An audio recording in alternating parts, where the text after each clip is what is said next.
Welcome to another CEO Wisdom Pod. We have Christine De La Rosa with us today. She's the CEO and co-founder at the People's Ecosystem.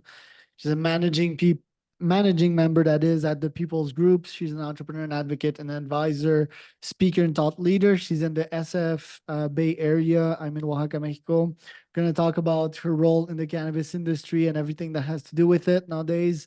This pod is presented to you by podfire.com. If you want to start or scale a podcast, go to podfire.com. Christine, welcome to the pods. Tell me a bit more about yourself and what you're up to nowadays. Well, hi, how are you doing? First of all, I'm super excited that you're in Oaxaca because we've been trying to decide whether we're going to move to Oaxaca. It's like one of my favorite places. My entire family is from Mexico City. So super excited. You should. It's amazing. It's And no, my I favorite keep place hearing that. also. It's one of the places I haven't visited in Mexico. How am I doing? Well, I have a little bit of a cold, so if I sound nasally, that's why. But other than that, I'm doing really, really well. Getting into this is a big week for cannabis. 420 is a national holiday for the cannabis industry. So getting prepared for that on Saturday. This is the first time in the last several years that 420 is falling on a Saturday. So that's exciting. For those of you who don't know, in your podcast world, 420 is a cannabis holiday that we celebrate every year to really praise the legalization of cannabis, both medical and recreational.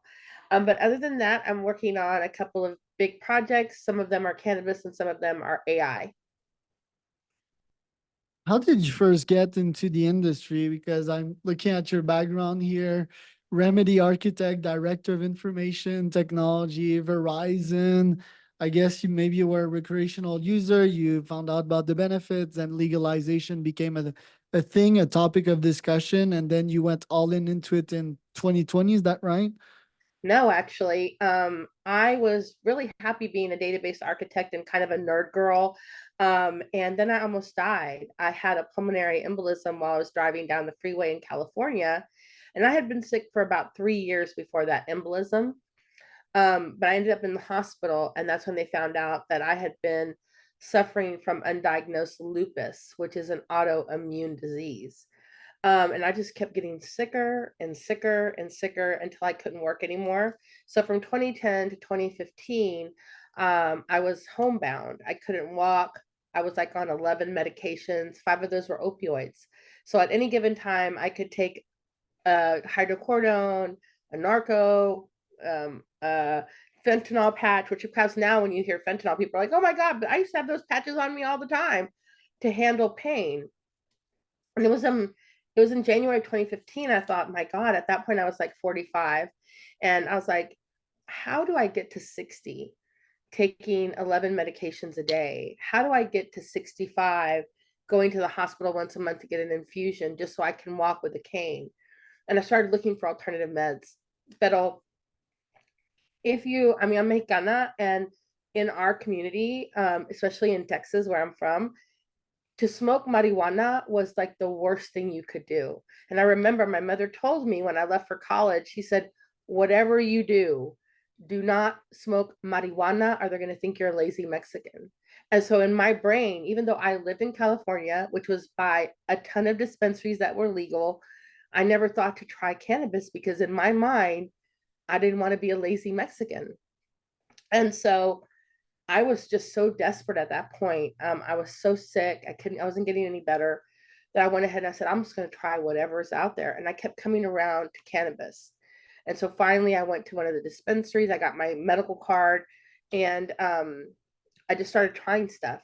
It took me about 9 months, Charles. And in 9 months, I found a regimen of cannabis that I take to this day that started to help me wean off the 11 medications.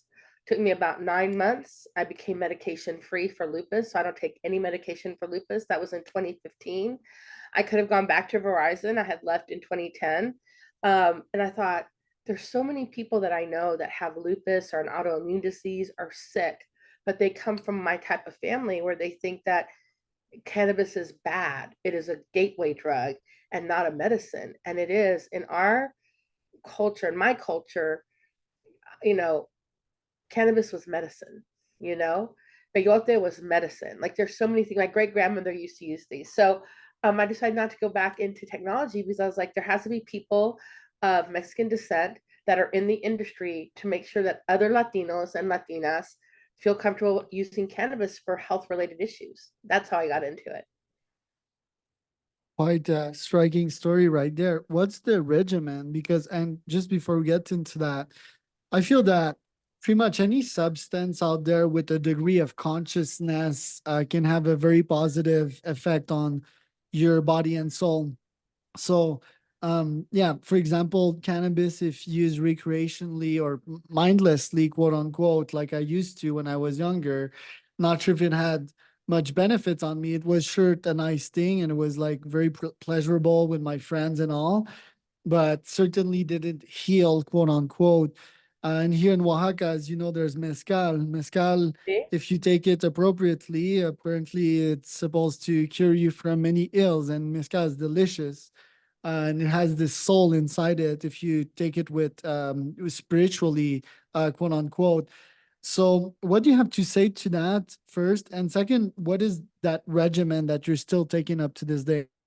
Yep. I will tell you that everybody who uses cannabis, whether they use it medically or recreationally, are helping their body medically. I have never met a person like if you ask them like why are you smoking cannabis? People be like I want to get high, I want to have fun, I want to do whatever. But that's helping their body in some way, whether it's to have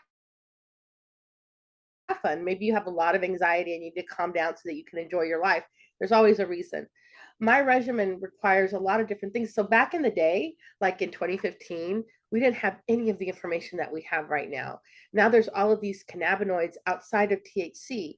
You've got CBN, CBD, CBG, THCV, THCA. These are all cannabinoids that are outside of the THC cannabinoid that work with anxiety, weight loss, work with sleep.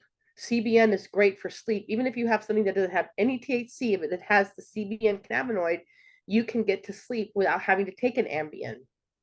And so, as we're starting to get more recreational and as we're starting to get more legal, lots of groups are doing research on what are the over 200 cannabinoids.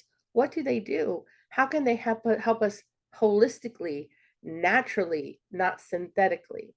For me, my regimen is that one of the very base things when you're a person that has chronic illness or pain is that you can't sleep because your body hurts. So if you can never get into a restorative sleep, your body cannot heal itself. So when I was before I started taking cannabis, I would take an Ambien, but I wasn't sleeping because my brain was going, "Oh, your knee's hurting, your back's hurting, your foot's swelling." Like it's telling your stuff all the time. Cannabis allows you to enter into a natural deep sleep so that your body can go in and do what it was meant to do, repair itself. So I always tell people when you're in chronic pain or you have an autoimmune disease or any disease, the first thing to regulate is your sleep. So at the night, I take an indica, which is specifically for sleep. It's a more weighted, it gets you really relaxed and allows you to enter that deep sleep, and your body stops sending pain signals to your brain, which is really good. Like pain, like not like you're having a heart attack. It's not going to stop you from doing that, but it's a deep sleep that allows your body to restore itself. Then in the morning, I usually take a gel cap of CBD. CBD has a lot of wonderful properties. I don't smoke. I used to smoke Newports. I was hardcore. Okay.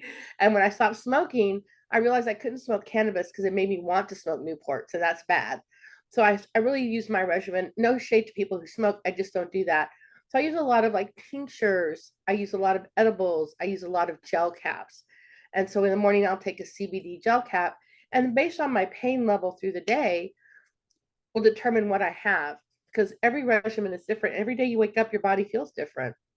So I usually have tinctures on hand that do different things. I have tinctures that manage pain, tinctures that manage anxiety, tinctures that manage, stress to help me calm and regulate my body throughout the day. Yeah, CBD, I love it. I mean, THC on a recreational basis and having fun, sure. CBD on a day to day, because I'm from Canada, it's legal there, so I just buy it online. It's pretty Yeah. amazing. Smoking, though, it seems like my lung are just not made to smoke pretty much anything. Yeah. Yeah, I like cough, lots of mucus, and I can't sleep when I friggin' smoke, like I go to bed and my mind is racing. Sativa or indica, why would that be? Oh, so sativa is more like energetic, right? So if you're somebody who's creative or you're going to work and you don't want to fall asleep, you want to take a sativa that's creative. The only thing I would tell you is that you have to be careful with anxiety. If you're an anxious person, sativa will make you more anxious. And what you should be looking for is a hybrid, which usually has a little bit sativa, a little bit of indica. Indica is for relaxation and for sleep. So that's when you use it at night or when you want to take a nap or when you're trying to calm your body. So these are the things that you think about. Like if you wake up in the morning, like, I have so much to do today, do a sativa, right? Whether it's a sativa gummy or a gel cap. But if you're like, I need to sleep, you would take indica. Yeah, even indica like lights me up. Like cannabis as a whole generally, if there's THC in it, it will light me up. Which is interesting because I don't know much people in which indica has that sort of effect on them. Now, tell me about the industry itself, your involvement into it. What is currently wrong with the cannabis industry, and what are you doing about it?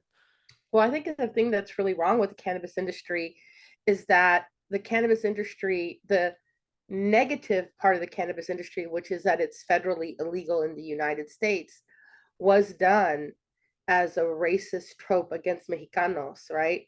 So as the Mexicans lived in the US, right? Texas, California, Arizona, they already had the medicine. So back in the day, Nixon's day, or even earlier than that, way earlier than that, actually in the 1800s, they decided to make cannabis or marijuana illegal. And what they were able to do with that was create a prison pipeline to the prisons. So anybody who was caught with marijuana, they were put in prison. And the most people that were put in prison were Black and brown people. So when we started to legalize, there was a huge advocacy push to be like, hey, people died in prison for having cannabis. People are still in prison for having cannabis.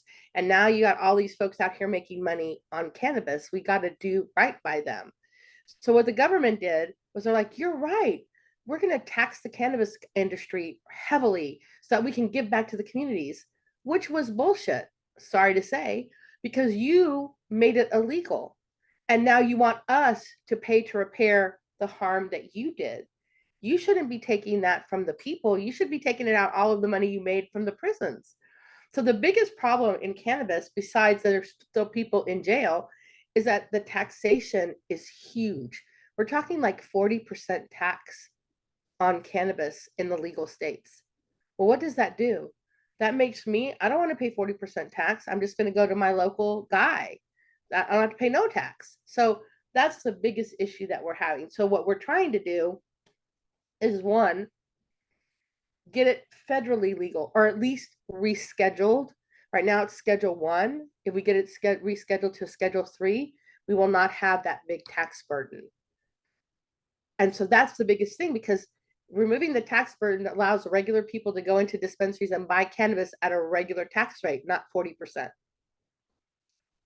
What do you think about the war on drugs and the mayhem at the border of Mexico and US? We've seen really simplistic and stupid solutions like the wall. Yeah. Do you feel that coke should be legal? How can we stop the mayhem? I really think that if all drugs are legalized and managed, that would just eliminate a lot of the issues that we currently have.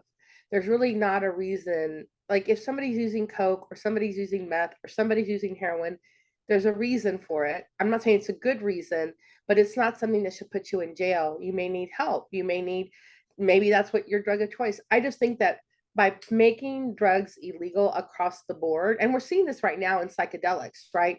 Psychedelics is being decriminalized quickly, right? Quickly being decriminalized. MNDA quickly being decriminalized because it has psychological health things. I think you can find help in everything, but when you make it illegal, all you're doing is creating that pipeline to prison for free labor. I agree with that. Yeah, maybe a clinic of some kind if they're into coke, sure. Now questioning like, is that a good habit? Can you scale life a bit more? Can you find deeper happiness into replacing your coke habit with something else. Don't know, sports, conversations, walk in the park. Um, and yeah, really have like the proper support, because yeah, once you fall in a hole, it's really hard to get back. Us humans were creatures of habits, and once we start doing something, we pretty much do it forever, and getting Yeah. us out of that habit is really, really hard. So yeah, I guess it's the government's role to get into that. And the thesis here is that humans, once they want something, and if they're addicted to something, they'll get it, like And I think they're smart. that's a big difference, right, between all of the other drugs and cannabis. Cannabis is actually not addictive. It's proven to not be addictive. A lot of the other synthetics, which coke is a synthetic, meth is a synthetic, they are addictive. Fentanyl is a synthetic. So what we look at is like, what is a natural occurring medicine like mezcal, like cannabis, peyote, ayahuasca. Like when you're trying to look at what is coming from plants, that should not be criminalized. Well, I think addiction, I mean, you can be addicted to orange juice, it's like what molecules that it does it provide in the brains, endorphins, serotonin, these, and whether it's synthetic or natural, I mean, both can produce these strong hormones in the brain. I mean, you can be addicted to porn, you can be addicted to vitamin C, and orange juice. So I just think, yeah, humans should be provided the proper support, the proper structure. School doesn't teach us that, school teaches one That's plus true. one is equal to, but I think school should teach us habits and how to have a productive day at the little calendar, get something done and feel proud at the end of the day, and scale, like go for 1% better on a daily basis, which is really hard still. But talking about peyote and all these beautiful plant medicines, what is your take on that? Because I'm an experienced psychonaut. I find lots of wisdom, and I call it technology. On my end, it's like really something that brings you to other realms and provides you insights that you cannot get as quick or as bigger in quantity and quality than anything else out there. So, what's your take on it, and what kind of impact could it have on society to legalize these? I'll tell you, my favorite thing outside of cannabis is psilocybin. I microdose almost every day.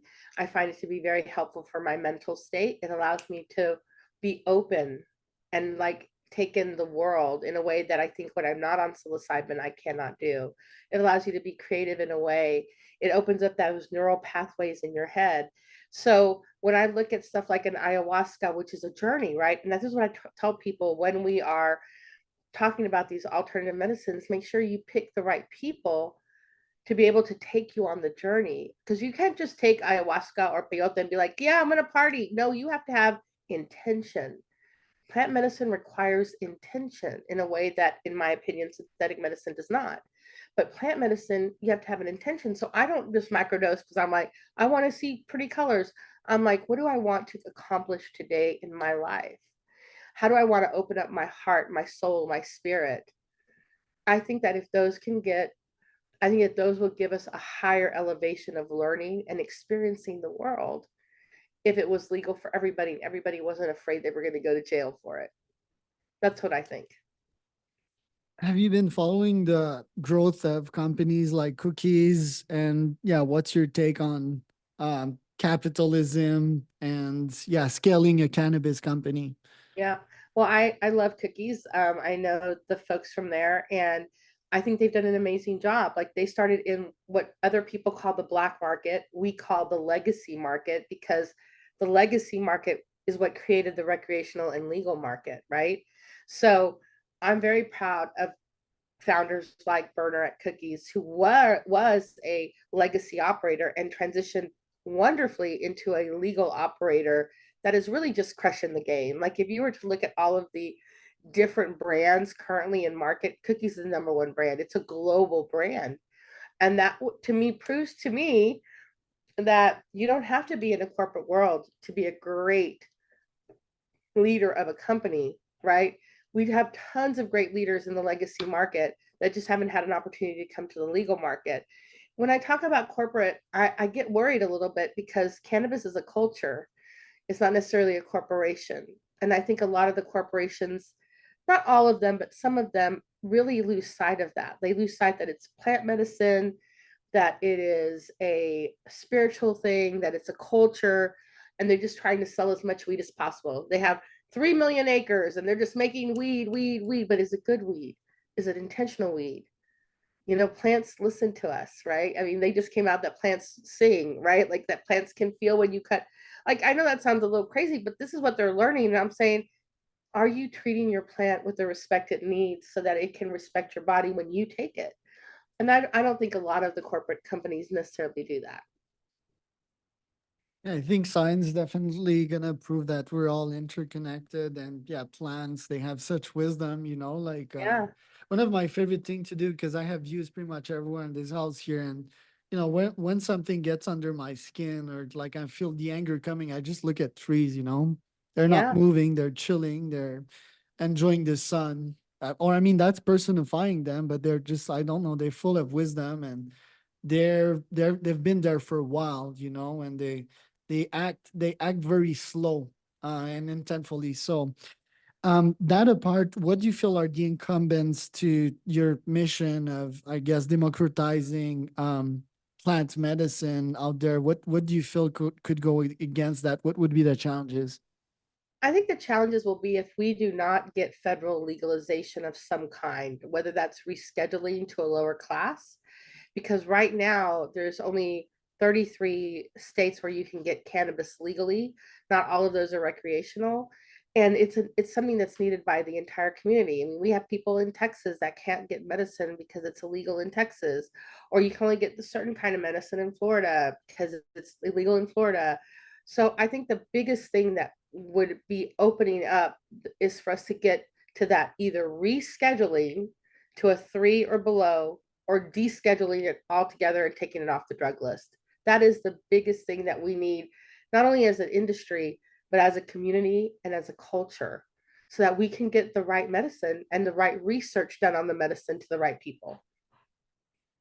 Right. Well, Christine, thanks for today. Where can people find out more about you?